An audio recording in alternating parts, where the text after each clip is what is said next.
I have been practicing this habit for a little over a year because this is not something that's new. You are tapping into programming that's already in your mind and body and now directing it back at yourself. You got to try this for 5 days. It's extraordinary.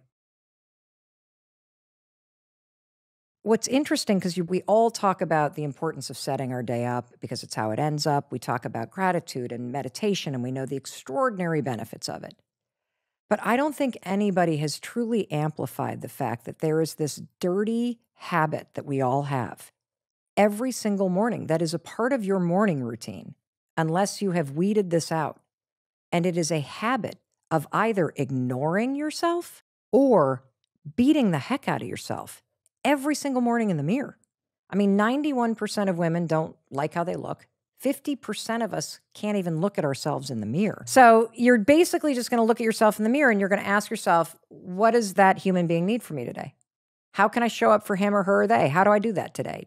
Kindness? Do I need to be more courageous or bold? You kind of set this intention for yourself. And then you're simply going to raise your hand and you're going to high five yourself. Now, a couple things I want you to expect. Number one, it will feel weird, period. It feels weird for everybody because it is the opposite of what you're doing right now. And so your brain is going to reject it as odd. Number two, you're either going to have one of two reactions. That's it. There's no middle ground. You will either have a very profound positive experience where you're going to laugh, probably because it kind of feels good and it's kind of silly, or you're going to burst into tears in a positive way because it's a release that you have finally woken up and started supporting yourself. You just got it. And that's where the tears come from. But more likely, you will feel resistance.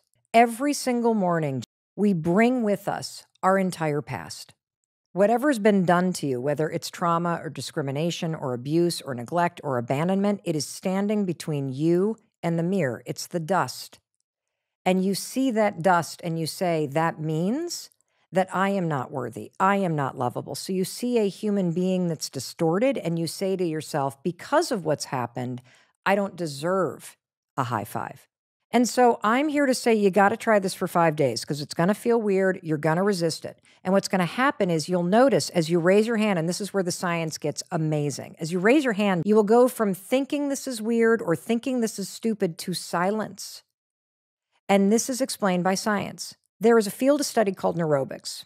Neurobics is a word that I did not invent. It is aerobic or physical movement with new neural pathway development. And research has shown that when you use neurobics, it is the fastest way to form new neural pathways. So the way that you do it is you take an unexpected physical movement, like high-fiving yourself, something you've never done, and you marry it with a thought. Now, here's where things get crazy cool. You've been high-fiving people your whole life. You've been receiving high fives your whole life. So Jay, when you high-five somebody, what are you communicating through the gesture? A feeling of connectedness, a feeling of support, a feeling of I'm congratulating you or celebrating you, a feeling of you've got this, like that kind of feeling. Yeah, completely. All of it is programmed in your subconscious brain. When you go to raise your hand to high five somebody, I can never high five Jay and go, Jay, I don't like you. You can't do it because the programming is already in your brain. So you cannot look at yourself in the mirror and think terrible things while you're high fiving yourself because your brain won't allow it. It is programmed to think something different. And as you repeat this every day, just 5 days, dear God, give me 5 days of doing this.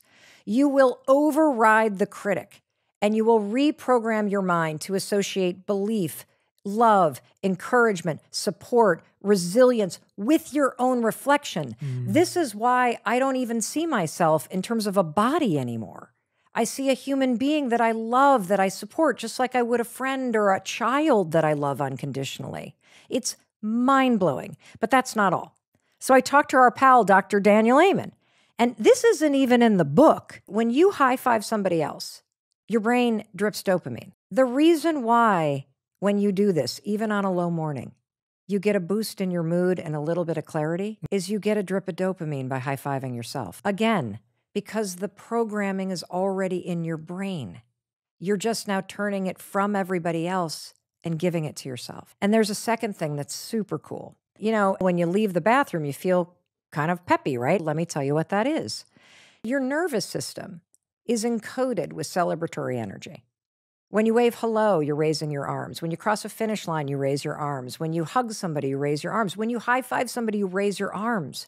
When you do this every morning, especially when you're going through a challenging moment, your nervous system recognizes the celebratory gesture and gives you a jolt of energy. This is both common sense and science. How does your favorite sports team begin the game?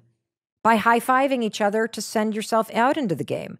But when researchers actually studied NBA teams, they could predict who's going to be the most successful teams at the end of the season and who's going to be at the bottom of the league based on one characteristic at the beginning of the season in the preseason. And that is, how many times does the team in the preseason do fist bumps, high fives, or pats on the back? And what they found is it's the teams that do that the most in the beginning have the winningest record. And the question is why? Well, the reason why is these gestures are more than gestures. They are symbols of trust and partnership. They build momentum. And so many of us are struggling in life with people-pleasing and guilt and all of these emotions because we have broken that partnership with ourselves. Yes.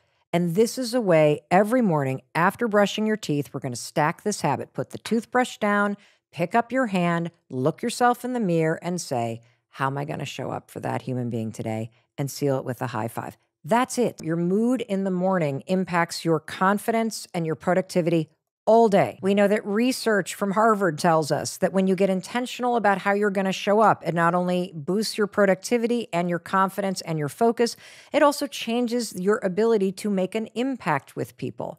We also know all the research around what's called emotional contagion. When you separate leaders into two groups and you show one group of leader, very stressful videos for 20 minutes that make you feel agitated or bummed out, and you throw another group all these videos with puppies and kittens, the leaders that go in to their teams, within 10 minutes, the teams feel exactly either the negative agitation or the positive agitation, but it goes even deeper.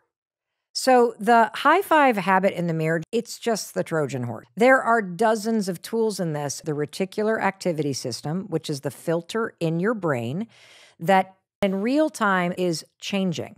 We've all experienced its effect when we've shopped for a house or a car. The second you start shopping for your first car, what happens? You start seeing those cars that you're looking for everywhere. Everywhere. That's your RAS. You have a bouncer in your brain that has a massive job. And the job of your bouncer in your brain is to decide what gets into the prefrontal cortex, what passes through. There's only 4 things that actually get through automatically. Your name. We've all experienced it. Oh, did they say Jay? The second thing is any immediate threat. So like if you hear a loud noise, you'll kind of like duck. But there are loud noises all day that don't make you do that because the bouncer in your brain is blocking it out. The third one, and this can be tricky for relationships, this is any sign that you think your partner might be interested in sex with you or somebody else. This is that jealousy. And then the fourth one, and this is where the treasure is. This is everything. Your brain filters the world based on what you tell it is important to you. So when you're shopping for a new car, you suddenly say to your RAS, this is important to me, and it lets in imagery of the car. This works in positive and negative ways. Trauma is an example of how your filter gets trained by a very negative event. It becomes very important because your nervous system responded to it, so your brain records as much as it can to try to protect you. A positive way is by writing out of your goals. They having visual and environmental triggers that keep these things front of mind. These are ways to train your brain for a positive effect.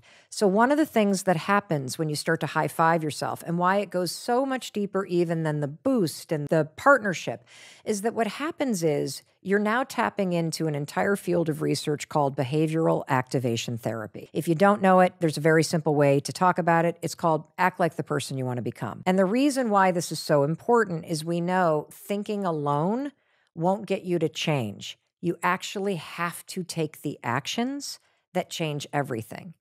And one of the reasons why high-fiving yourself is such a powerful action is the bouncer in your brain, the RAS, it's paying attention.